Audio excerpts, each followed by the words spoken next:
Tax collectors and sinners were all drawing near to listen to Jesus, but the Pharisees and scribes began to complain, saying, "This man welcomes sinners and eats with them." So to them Jesus addressed this parable. A man had 2 sons, and the younger son said to his father, "Father, give me the share of your estate that should come to me." So the father divided the property between them.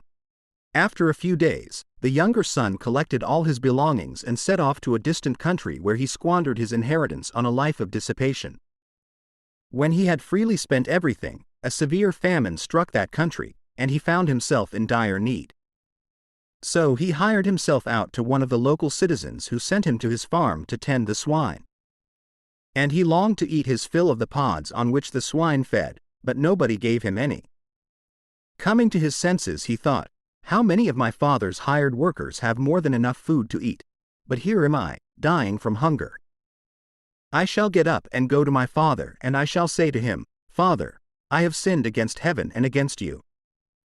I no longer deserve to be called your son. Treat me as you would treat one of your hired workers.'"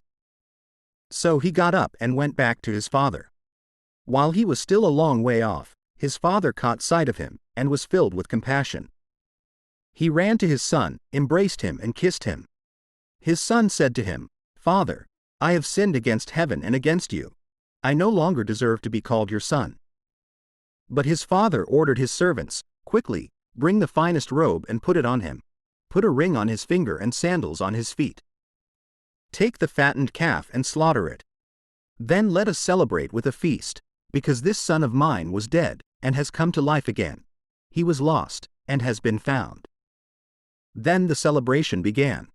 Now the older son had been out in the field, and, on his way back, as he neared the house, he heard the sound of music and dancing. He called one of the servants and asked what this might mean. The servant said to him, "Your brother has returned, and your father has slaughtered the fattened calf because he has him back safe and sound." He became angry, and when he refused to enter the house, his father came out and pleaded with him. He said to his father in reply, "Look, all these years I served you, and not once did I disobey your orders. Yet you never gave me even a young goat to feast on with my friends. But when your son returns, who swallowed up your property with prostitutes, for him you slaughter the fattened calf." He said to him, "My son, you are here with me always. Everything I have is yours. But now we must celebrate and rejoice, because your brother was dead and has come to life again.